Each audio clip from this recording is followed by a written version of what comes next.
Bonjour et bienvenue sur la chaîne Rêve, Crée et Transmet, la chaîne pour vous aider à cultiver et à nourrir votre âme d'enfant. Je me présente Mélissa Nittenberg, coach en rêve et créatrice de Rêve, Crée et Transmet. Si pour vous le mot oser est quelque chose qui peut parfois être compliqué, qui vous tenterait bien mais qui vous paralyse définitivement, alors cette chronique est pour vous. Ne bougez pas.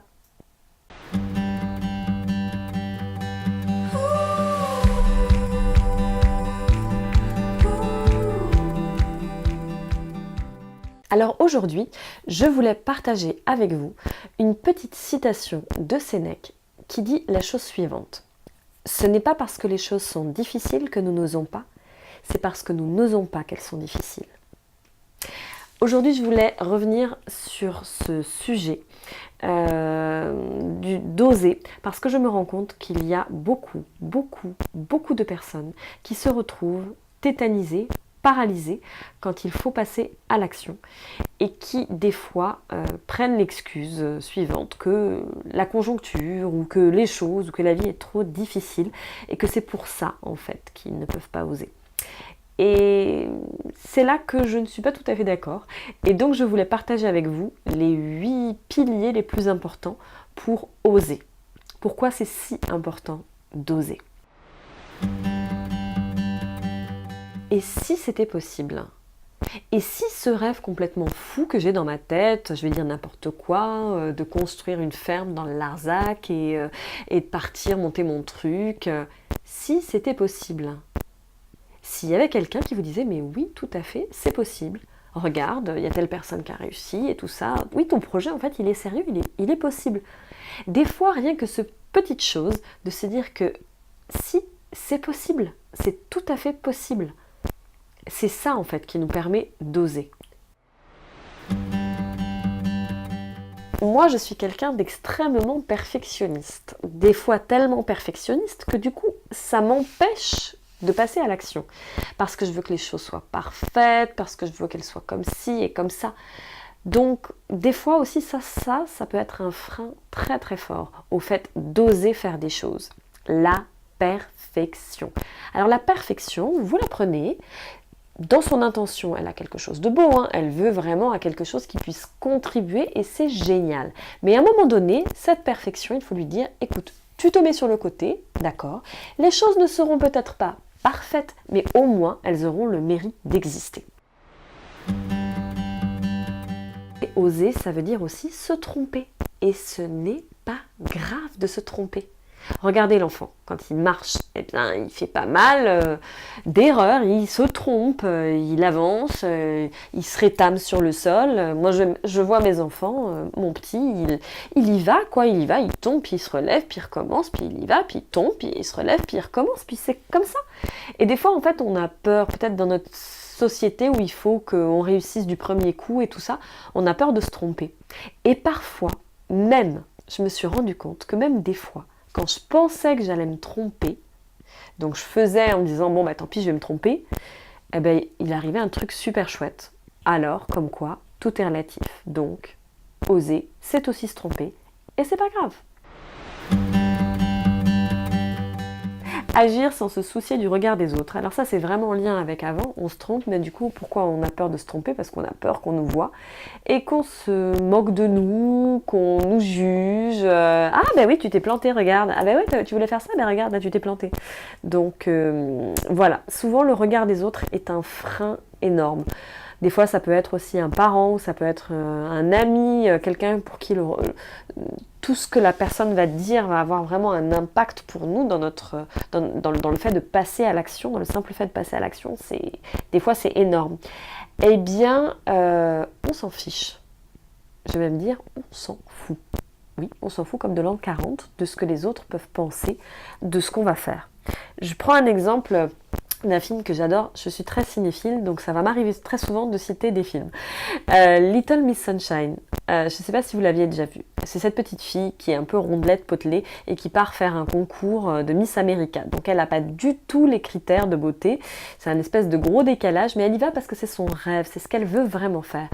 Et dans le concours, à un moment donné, on doit exprimer un talent. Et elle, son talent, c'est une danse qu'elle a prévue, qui est un peu une danse super sexy et tout ça. Et elle commence à danser et là on se dit mon Dieu, mon Dieu, mon Dieu, non c'est pas vrai, elle va pas le faire, non, non, non, elle va pas le faire, c'est la honte totale. Et elle le fait. Et en fait on se rend compte d'un truc, mais c'est qu'en fait à ce moment-là c'est pas elle qui est ridicule, c'est les autres Miss America, supra maquillées et tout ça, les petites filles, les petites gamines qui sont complètement guindées. Là, la petite, elle s'éclate. Elle est potelée, elle n'est pas habillée dans les critères, mais on s'en fiche. Elle dégage une énergie, un truc, mais absolument incroyable.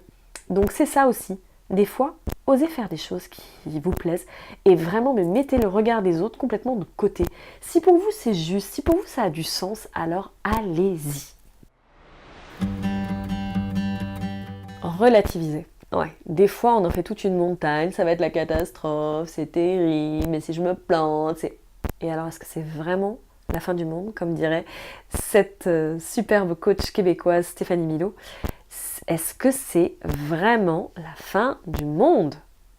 Non, c'est pas la fin du monde. La plupart du temps, c'est absolument pas la fin du monde. Donc relativiser, se dire, il y a peut-être des choses dans la vie qui sont beaucoup plus graves que ce que je m'apprête à faire.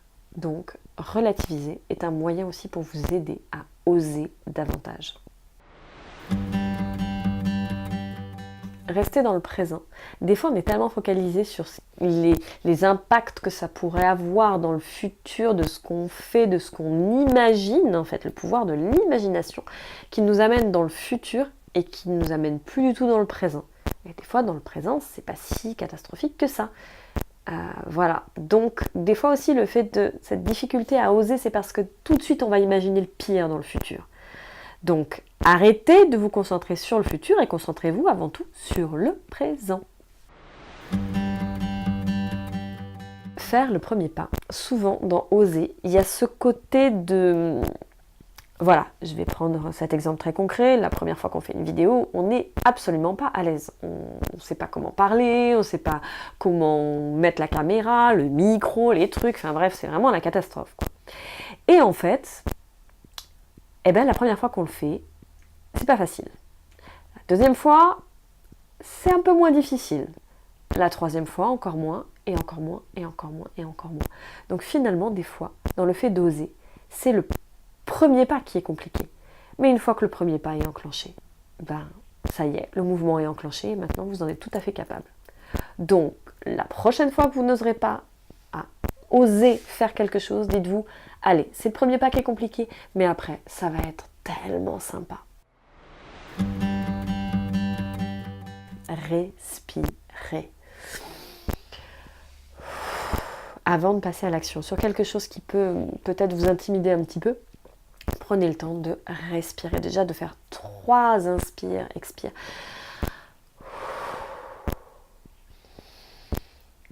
Ça permet de faire redescendre le stress, de faire redescendre les peurs et la pression et de vous remettre dans votre propre corps et d'amener une détente qui fait qu'après, vous êtes tout à fait capable de passer à l'action. Si je résume bien les 8 étapes que nous avons vues aujourd'hui, pour pouvoir oser, il faut tout simplement se dire que tout est possible. Prendre la perfection et lui dire « va faire un petit tour, on se reverra plus tard ». Se tromper, ne pas se soucier du regard des autres, relativiser, respirer et rester bien connecté au moment présent et se dire que c'est juste le premier pas qui souvent est plus compliqué, mais qu'après tout ira mieux. Sur ce, si cette chronique vous a plu, n'oubliez pas de la partager autour de vous, de mettre des petits pouces en l'air, de mettre des commentaires, ça me fera super plaisir aussi d'avoir vos commentaires sur ce que vous avez pensé de cette chronique, s'il y a d'autres sujets qui vous interpellent, ou peut-être vous, ce qui vous aide à oser. Est-ce que vous êtes quelqu'un qui ose facilement ou pas? Est-ce que vous connaissez cette citation de Sénèque? Bref, postez tous les commentaires possibles. Et moi je vous dis à très bientôt pour une prochaine chronique. Et en attendant, n'oubliez pas, cultiver et de nourrir votre âme d'enfant. Ciao!